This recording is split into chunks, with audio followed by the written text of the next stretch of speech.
Okay, welcome to everyone that's joined us here in council chambers this evening, as well as those who may be viewing from home. This is a meeting of the Poquoson City Council for Monday, February 22nd, 2016. If we could all please rise, I'll have the invocation, lead you in the Pledge of Allegiance. Heavenly Father, thank you for this day and for the many blessings we've received in our city. As we deliberate the issues that are important to our citizens this evening, we ask for a portion of your wisdom in those deliberations. We also ask that your presence be felt by those in our military, how easy it is for us to forget that there are people in foreign lands that are seen as hostile and that they are taking on our military. Keep us mindful of those. Keep us mindful of their families. In Jesus' name we pray. Amen. Amen. I pledge allegiance to the flag of the United States of America and to the republic for which it stands, one nation, under God, indivisible, with liberty and justice for all. Okay, let's see. Got a heavy load tonight. Have a series of special presentations and thank yous to do this evening. I'm going to start with Nancy Akers. As Nancy approaches, I'd like to basically thank you, Nancy, for your service on the York Poquoson Social Services Board. And you have been there since 2006, serving the city of Poquoson for over 10 years on that board. We thank you for that. Sincerely thank you. And if you would like, please let the audience know what you've seen there and what you may have done. There you go, Nancy. Just speak. You don't have to speak a lot. During my time at Social Services, I've learned a lot about the program and how it assists our citizens. I've also seen a new director come in and seen her make many, many changes, and I'm very proud of York Poquoson Social Services Board. We have a wonderful group of people and on the board. Thank you very much. Thank you.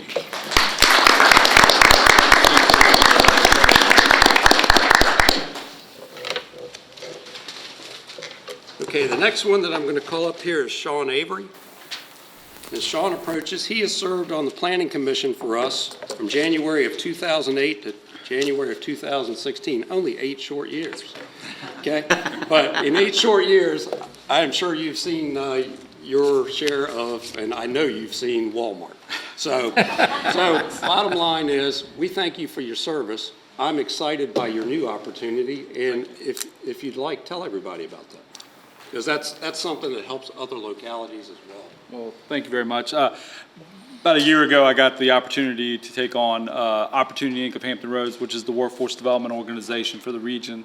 And sorry, Councilman Green, because I had to leave a sister organization. I had a chance to work with him, but it's just taken up a lot of my time, so unfortunately I wasn't able to continue to serve. But look forward to continuing to helping out the city of Poquoson. Hey, we look forward to you continuing to live. All right, well, thank you. We'll get him back. Get it back, we'll get it back. There are other boards that don't take as much time. Okay, finally, Greg Gardy. And what I will say here is I wanted to save Greg for last. Greg has always cared about the city of Poquoson and its future. Greg has served on the Planning Commission, it looks like twice. And that is from January of 1984 to September of 2000. And then starting again at our request in July of 2006, ending now in January of 2016. What basically when we look at people that have laid out the foundation of the city of Poquoson, Greg, you were part of that. And we wanted to thank you so much for your service. Okay.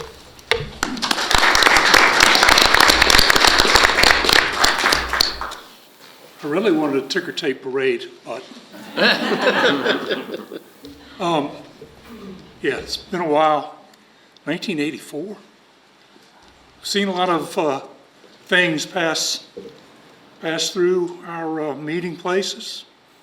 starting with, the biggest thing that I can remember that we started with was Chesapeake Bay regulations. Right. Way back yonder. And many other very interesting little details that we had to take care of. But it has been my privilege to serve all this time. But like the good football players, I had to retire before I lose my game. And so that's what I'm doing. And I too, you know, if needed, I'm on the reserve list. Put it that way. But I do appreciate it. Thank you so Thank you. much. Thank you.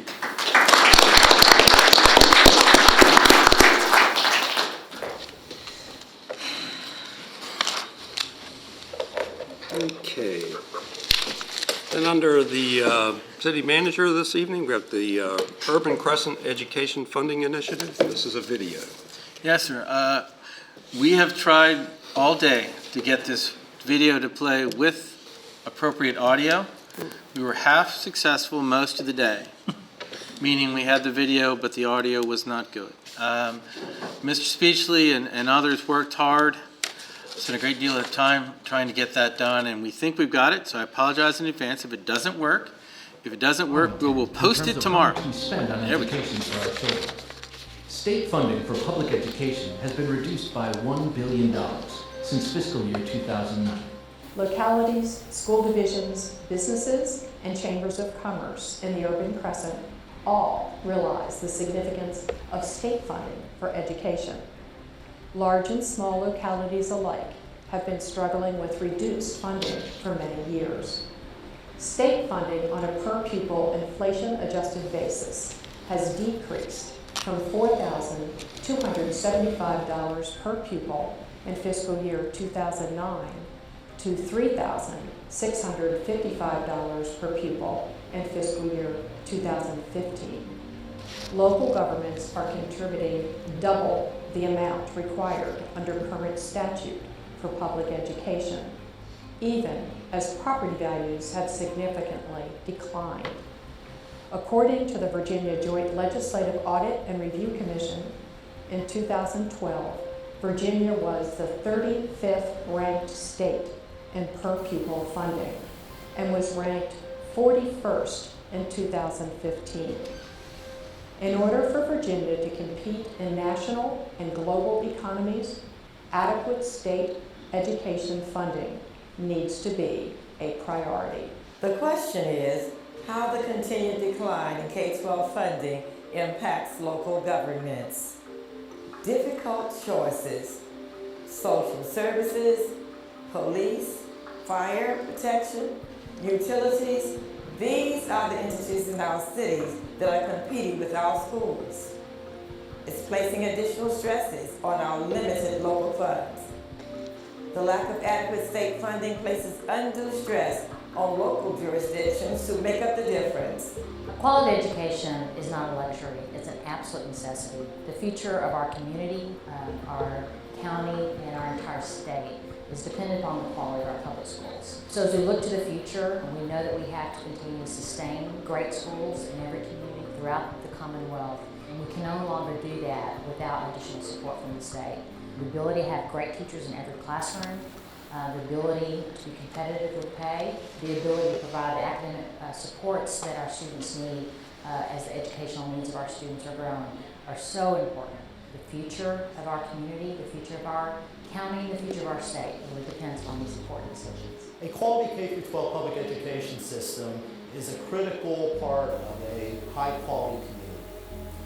The Urban Crescent leaders within Virginia have come together representing government leaders, representing business leaders, representing school division leaders, and we're very proud of the fact that over 100 of those individuals have signed on to a letter stressing the importance of K-12 public education to the future of Virginia's economy and the quality of life of our communities. High-quality K-12 education is an absolute imperative to the success of businesses in the Commonwealth. And successful businesses equal growth, and growth equals economic prosperity. We in the business community are striving every single day to set the conditions so that those businesses can be a success. good quality education is absolutely key to that success. We implore our General Assembly members to increase funding for K-12 education. It is the most important step in securing a brighter future and a brighter economy for all Virginians. The urban crescent of Virginia, with 70% of the Commonwealth's children, stands united in support for increased education funding in the next biennium.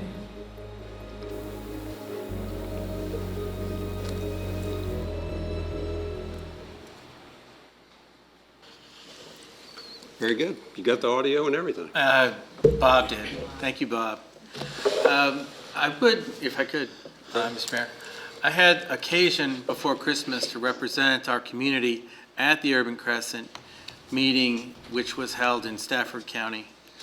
And in case you are not real familiar with the map of Virginia, it's essentially the localities from Fairfax to Richmond to Virginia Beach, from that section of 95, and it spills over obviously a little bit to Loudoun County and others. But you may recall that a few years ago, a very similar effort was undertaken to help advance the ball and highlight the need for increased transportation funding. And much of the improvements in funding and processes that have happened in the last several years were born in part out of that effort. This process was about calling attention, calling folks to advocacy, and I would like to say that if you compare the budget that's being proposed this year and both the Senate and the House versions, all of them are improvement over last year. I think that what I would encourage folks to do is, one, understand there was a nice article in the paper today. There will be more as the two, the respective, the House and the Senate complete their budget bills later in the week, and the governor information is available on the governor's budget. Look at it. Communicate with your delegate, your senator, governor's office, things that you like, and encourage them to do even more.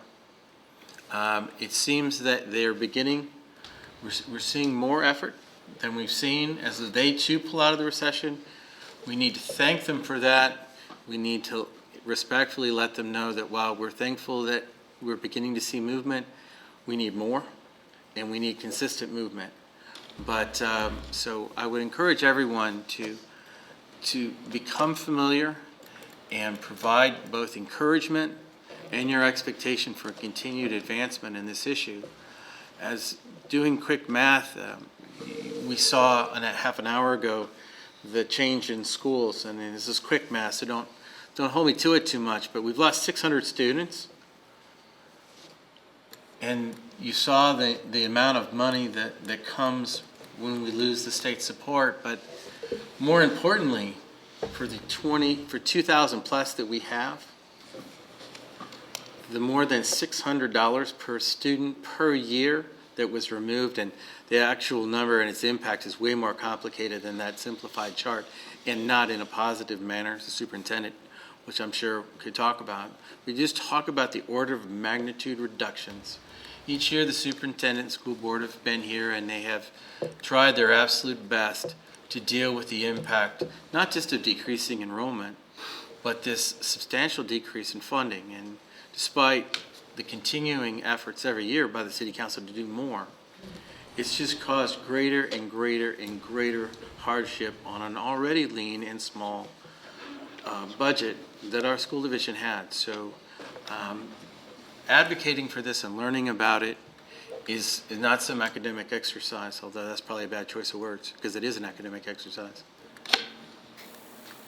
But this is about the future of our city and our children and those that will come after us. There's real impacts here. And so I would encourage you to learn more about it and to express your thoughts. But I would suggest in a supportive way, saying we see a trend that's beginning to get positive, great job, encourage you to do even more. And with that, that's all I have on that, sir. Thank you very much. And if anybody knows, my signature was on that list. So bottom line was Poquoson has felt this all along. And I think Randy touched on it best. We have, and really it's through the leadership of staff, many of whom that are sitting here this evening, the school division themselves and this council to come up with those extra dollars in an economy that was not going the right way. I feel fortunate that we have survived through that time, and not only done that, but came out of that with accolades like we have, and not only school accolades, but the credit rating that we enjoy. Okay, so I think we've done a tremendous job. What we're basically saying is all the cities is we can't take any more. We just can't take it without starting to impact seriously the other things. So I think Randy's exactly right. Please pay attention to that and support it if you can, and if you can't, we certainly understand that as well, but we wanted to bring it to your attention. All right, this is now an audience for Gene, visitors. just to, Yes, go ahead. Randy mentioned the 600 students that we've lost in the last 6 years. Right. That equates to $2,193,000 lost from the state for those 600 students at the 2015 rate. That was just for the amount lost by students. We also lost additional. Exactly, because they of also state cut the cuts. amount that they paid. For the students But I still mean, there. just the amount that we would have gotten had our enrollment not dropped, would have been over $2 million. So anyway, with that said, all right, so if there's nothing else from council here, we'll move forward to the audience for visitors and ask if there's anybody that would like to address council on any issue, reminding you that if you're going to speak about the capital improvements plan, that is an open public hearing, so you can wait until that time. Anybody want to speak this evening? Okay, seeing no speakers, I'll close the audience for visitors and ask council for approval of the minutes. Mayor, I move that we approve the minutes of our regular meeting of February the 8th, 2016. Second. Motion made and seconded, we approve those minutes. Questions or comments of council? Not. Judy, please. Councilwoman Crawford. Aye. Councilman Ayer. Aye. Councilman Southall. Aye. Vice Mayor Freeman. Aye. Councilman Bernal. Aye. Councilman Green. Aye. And Mayor Hunt. Aye. Mr. Mayor, the motion carried by a vote of 7-0. Okay. The next item is a public hearing, and that public hearing is on the capital improvements plan. We did have an earlier brief, but if you'd like to just have about 3 sentences, since we just did this in the Absolutely. in the work session, and just highlight maybe the year one Okay. things that we've got. Okay. The 3 sentences before I highlight. Just so the folks that are joining us tonight know what we're dealing with this evening. Capital Improvements Plan is a multi-year planning document which sets the foundation for the first year of the budget, but it deals with the next 5 years and beyond in all areas of city government, including schools. For the first time in a while, we've got some proposals put forward beyond cash-funded stuff that we may be able to save money at the end of the year. There are 4 projects that are being proposed to be pulled forward as part of a small debt project. First is HVAC system upgrade and repair at the primary school. The second is HVAC system modification and upgrade at the high school. The third is the replacement of the existing asphalt track at the high school with a VHSL approved surface. And the last is a construction of a small public beach at Messick Point. In addition, the document moves forward one project that has been on our perpetual horizon, just to the edge of the horizon, the public safety building. Okay. All right. With that brief opening, I'll ask for public hearing. I'll open the public hearing and ask if anybody would like to speak on the capital improvements plan.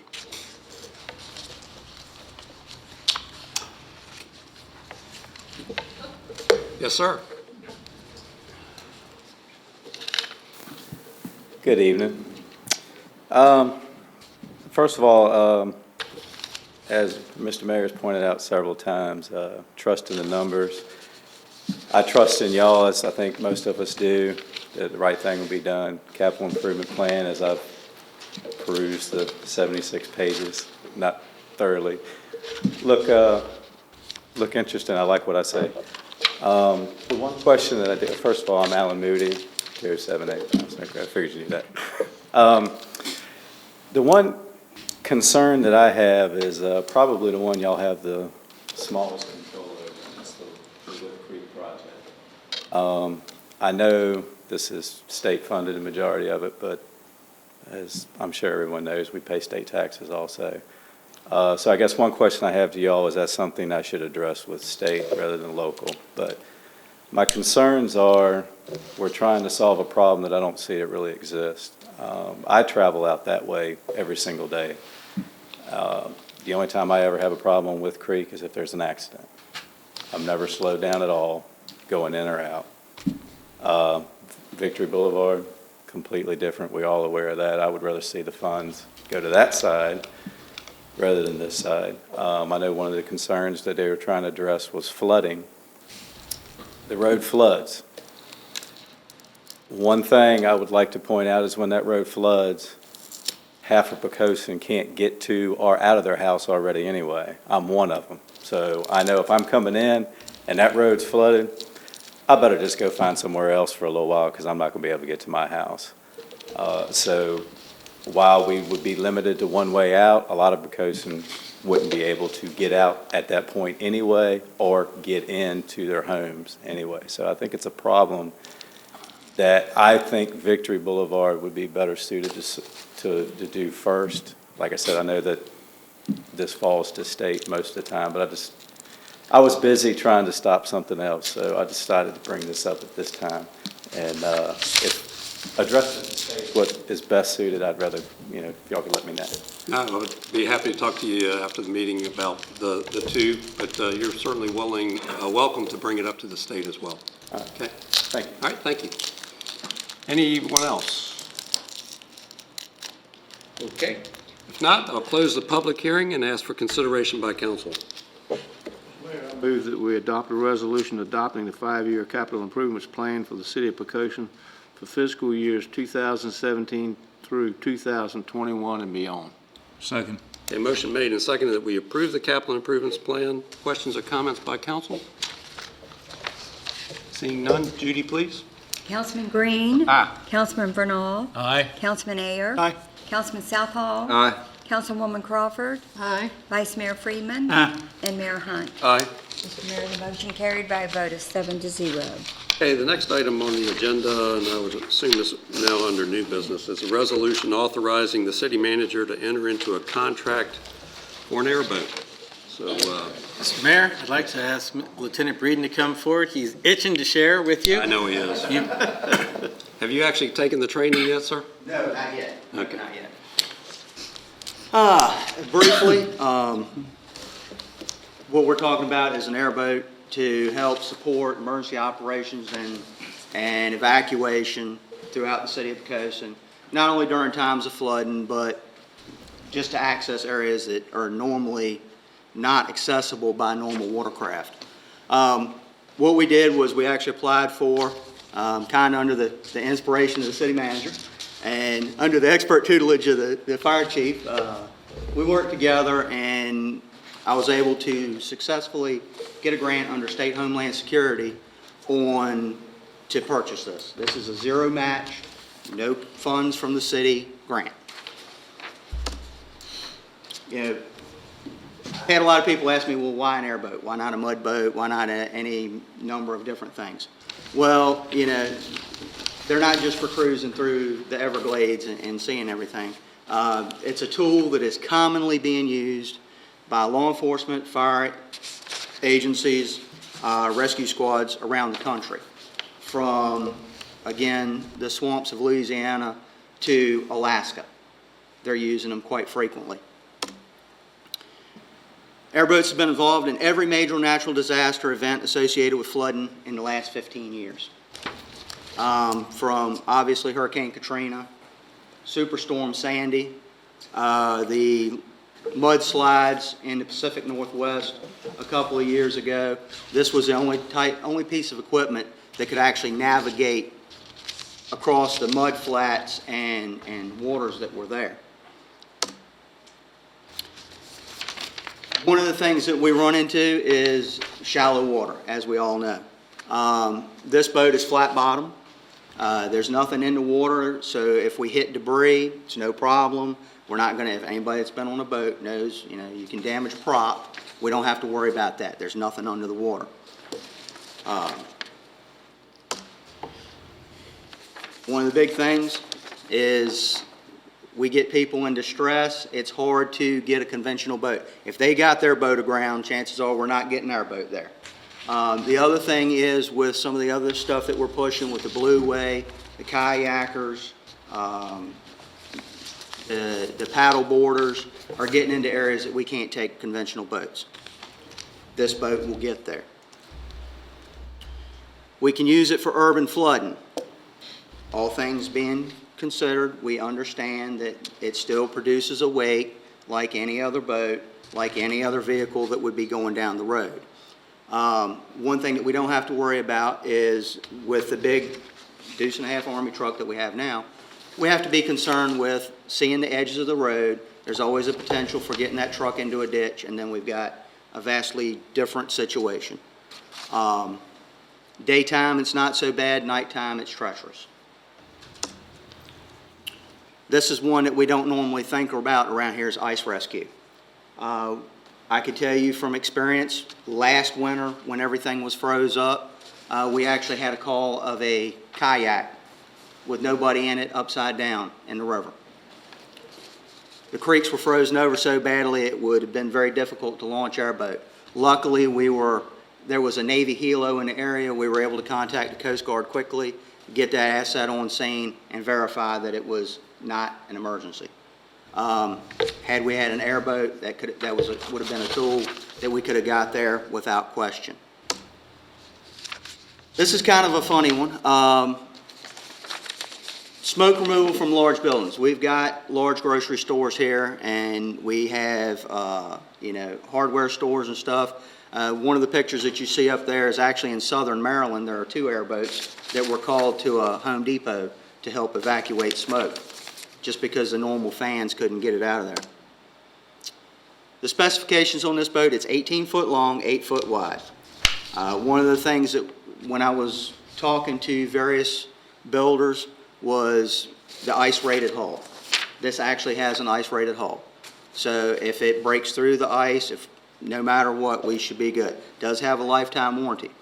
Has a V8 fuel-injected automotive engine. That will help reduce costs because it's not anything, as far as the engine goes, specialized.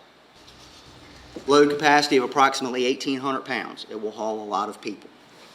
And with the 3/8 polymer on the bottom, it allows the vessel to run dry. We can literally run this vessel across asphalt if we need to, without damaging the bottom of the boat. Kind of the do's and don'ts. We're only going to be using it on flooded roadways when flood waters are so high that we absolutely can't get vehicles down there. Or there's a life-threatening situation where this is going to be the best tool to get to them in a timely manner. Safe practices and due regard to personal property and environment will always be strictly adhered to and enforced. I promise that. We don't tolerate anything but the finest from our operators that are on our boat now, and nothing will change with this vessel. Every effort will be made to limit any impact on the sportsmen, recreational, and commercial users of the shallow waterways in and around the city. We know this thing is noisy. I understand that 110%. But we're going to do everything within our effort to limit those impacts. And obviously the intent is to provide immediate public safety response capability to those who use and enjoy the natural resources. And we're trying to bring people in to use these natural resources. We want them to feel they have another level of safety. We just want to make it more inviting to those that want to paddle, fish, photograph, and take one of our local charters that like to go around through the marshes and look at stuff. We were fortunate. We kind of had proof of concept with Jamie Moore's airboat a couple years ago. We had people that were stuck on a jet ski. And while we could have gotten there, his response was much faster, I promise you. So that's kind of what has driven all this. And with that, I'm open for questions. Council, any questions? I know we've been through this. And I know we've kind of touched on it, but go ahead. What kind of training would you need to operate the boat? The training that we've actually discussed and what we are looking at is actually a 3-day course. It is the contractor that we're looking at, their course is actually Department of Interior approved. So when we are working on the edge of the marsh out here, it's going to make them much happier when the operators are all certified to a level that they understand and expect. And how often will you need to practice? I'm wondering about the noise conditions you mentioned. The noise conditions, again, we're going to try to make this, we're not going to be doing it at 6 o'clock on Sunday morning, I promise you. If it's running, then it's because we're going out to actually rescue somebody. That's just going to be, it's going to be more frequent up front, just getting the operators used to the equipment. And then, just like we do now, the program will back down a little bit where we'll have monthly training. Any idea of maintenance or maintenance cost yearly?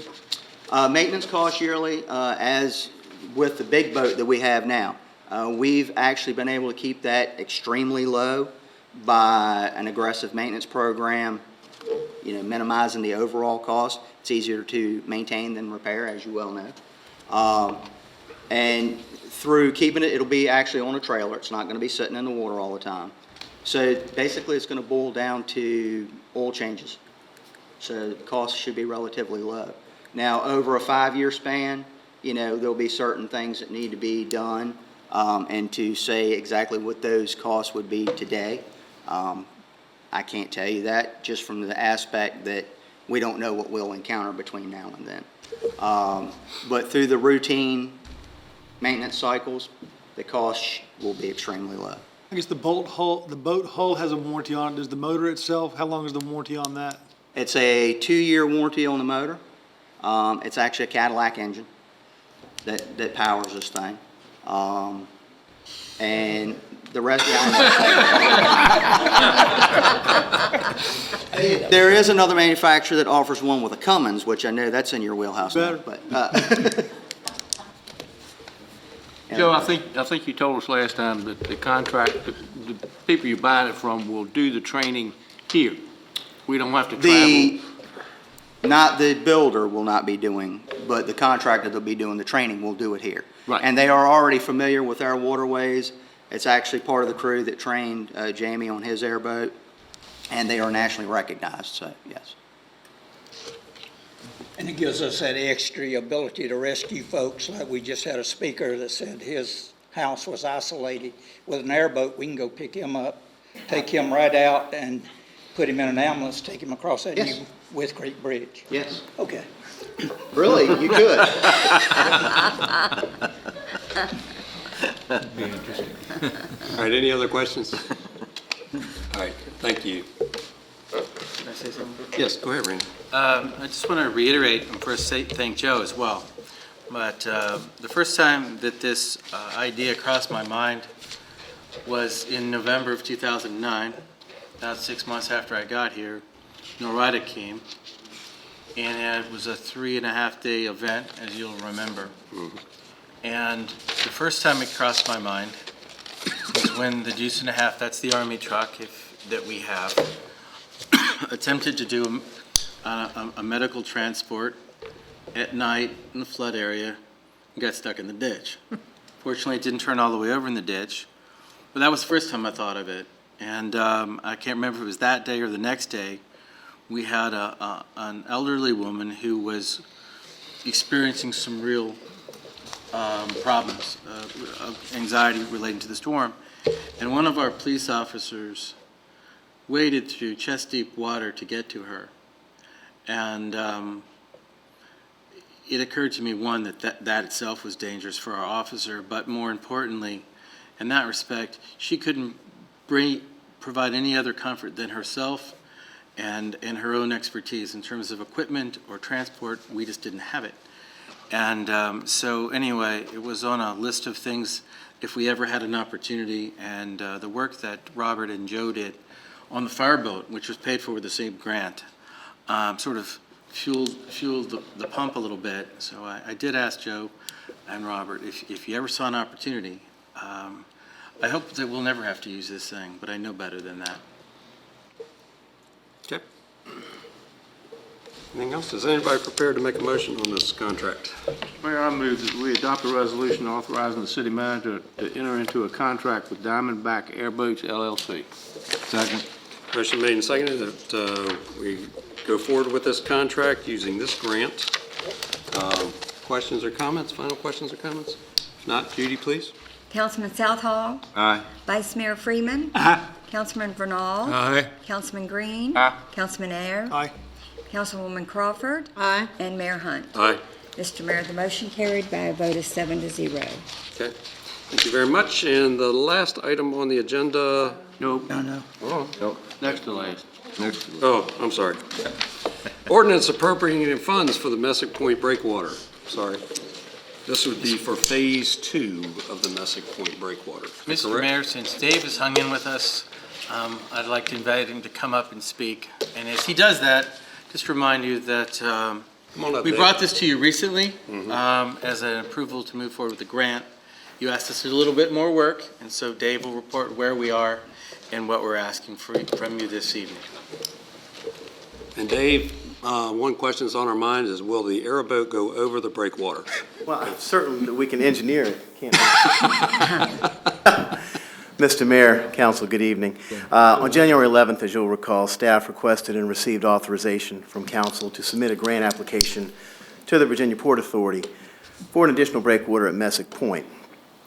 Through the Virginia Port Authority's Aid to Grant program, projects selected for this type of award customarily receive 75% funding, and the community provides a 25% match. Staff is currently preparing the grant application for submission to the port. It is due on March the 1st. As part of the grant application, staff's identified project cost for the breakwater and the dock improvements, electrical, water, lighting, things of that nature. Staff's projecting at this time the approximate total cost of the breakwater and dock improvements to be $337,500. Based on this estimate, the city's required 25% match would be $84,375. Attached, please find an appropriation for the ordinance for your consideration. We should hear, as far as the timeline for consideration from the Port Authority, sometime in May, as to whether we receive favorable consideration. All right. So as I understand, we're just setting aside $85,000 to match the grant if we get it. Yes, sir. Okay. Sir. Thank you. Thank you. Is there a motion on this particular ordinance? Mayor, I move that we adopt an ordinance making additional appropriations and transfers for fiscal year 2015 to 2016. Second. Okay, motion made and seconded that we approve this ordinance for the second Messick Point Breakwater. It's amazing to think that we're here from where we've been many, many years ago. Questions or comments? Okay, Judy, please. Councilman Ayer. Aye. Councilwoman Crawford. Aye. Councilman Green. Aye. Vice Mayor Freeman. Aye. Councilman Southall. Aye. Councilman Vernal. Aye. And Mayor Hunt. Aye. Mr. Mayor, the motion carried by a vote of 7-0. Okay, and final, go ahead. Mr. Mayor, I didn't think about it in time. Last time we talked about the possibility of lighting these things. It's So, included. just wanted to bring it It's up. in there, Yeah. it's in there. Okay, finally, a resolution making an appointment to the Wetlands Board. Mayor, I move that we adopt a resolution making an appointment to the Wetlands Board with the name of Sally Smith as an alternate included, and her term will expire on February 28, 2021. Second. Motion made and seconded. We put Sally Smith back as an alternate on the Wetlands Board. Questions or comments? Okay, Judy, please. Councilman Ayer. Aye. Councilwoman Crawford. Aye. Councilman Green. Aye. Vice Mayor Freeman. Aye. Councilman Southall. Aye. Councilman Vernal. Aye. And Mayor Hunt. Aye. Mr. Mayor, the motion carried by a vote of 7-0. Okay, thank you very much, Council. Comments of the City Manager.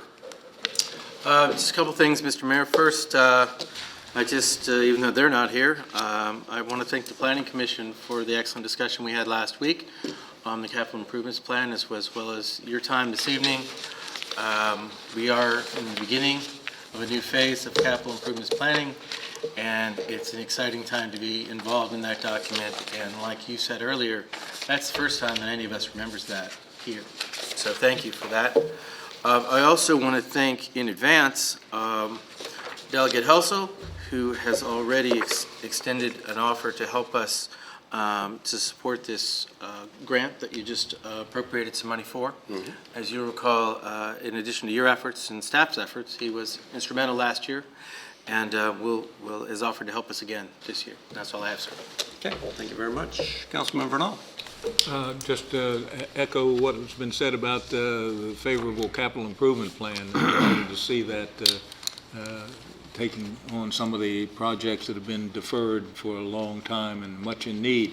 And the other thing, just to offer a couple of congratulations. We had 2 state champions at the state wrestling tournament. Some very unfamiliar names to wrestling in Poquoson, Graham and McCormick. So it was great, and I think the team came in 3rd in their classification. Excellent. Buddy? Just 2 things, Mr. Mayor, if I could, since I am the representative on the Hampton Roads Transportation Planning Organization, yes, you I'll are. take a stab at answering Alan's comment about With Creek Road. If we decided to not do With Creek Road, it would cost this city hundreds of thousands of dollars for the money that the state has already expended over the last 10 years planning that road. So that is totally unfeasible. And as far as Victory Boulevard, unfortunately, it is, in order to get state money to build a road, it's got to be on either the 2034 plan or the 2040. We tried hard to get it on the 2040 plan, but the rule is, in order to get the HB2 funding, which we were trying for, the projects that you propose or the projects that the HRTPO approves for that list have got to be funded, or pretty well know that we can get the funds for it. In other words, you can't put all the projects in there knowing that you're only going to have $600 million and it runs it up to $1 billion.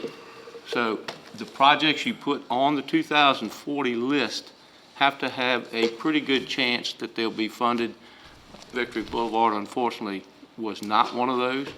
So it's not on the 2040 plan, but Delegate Helsel is working as hard as he can to get other funds to do that, because it's the most logical road to build. We already own the right-of-way, the state does. The right-of-way fence is up. Most of the drainage is already done. It's already been cut to subgrade. It's a project that if there ever was one shovel-ready, that one is. So I hope that answers your question and the dilemma we're in. Yeah. Councilman Air. Nothing really, other than if you have one of these magazines at your home, the Island Tide, it's a ton of stuff to do with Parks and Rec and everything else involved in the city. Just a heck of a magazine. I picked it up, and every time we get it and look through it, I'm amazed at all the offerings we have in the city. So take advantage of them, a lot of them. Okay. Councilman Southall. Yeah, I'd like to echo all the positive comments that have been made so forth, especially those by Dr. Vernal, and thank Randy and the city staff for their excellent work on the capital improvements plan. They did an excellent job on that. I'd also like to encourage everyone here and everyone at home to pay particular attention to the video we saw about K-12 education. I've had some conversation with Delegate Helsel, and I've done some emails back and forth with Senator Miller. And I highly recommend everyone else do the same thing. The state is doing more, it seems, to higher education than it is K through 12. And K through 12, at least in my book, is much more important.